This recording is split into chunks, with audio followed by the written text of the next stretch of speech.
Welcome back to the channel. In this video I will be showing you how to add the Google Authenticator to your Kucoin.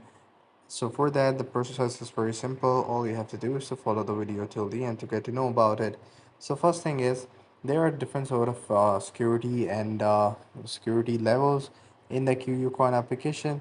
For that, you can follow different sort of security parameters in order to make your account secure.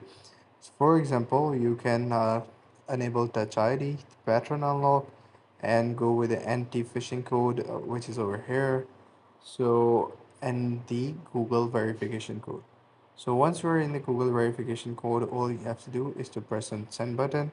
So the verification code will be sent over to you on your email address. So that is one way to do it.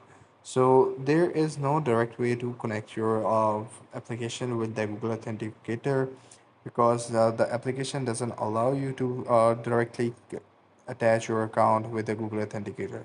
So that's pretty much it. I hope you find this video helpful.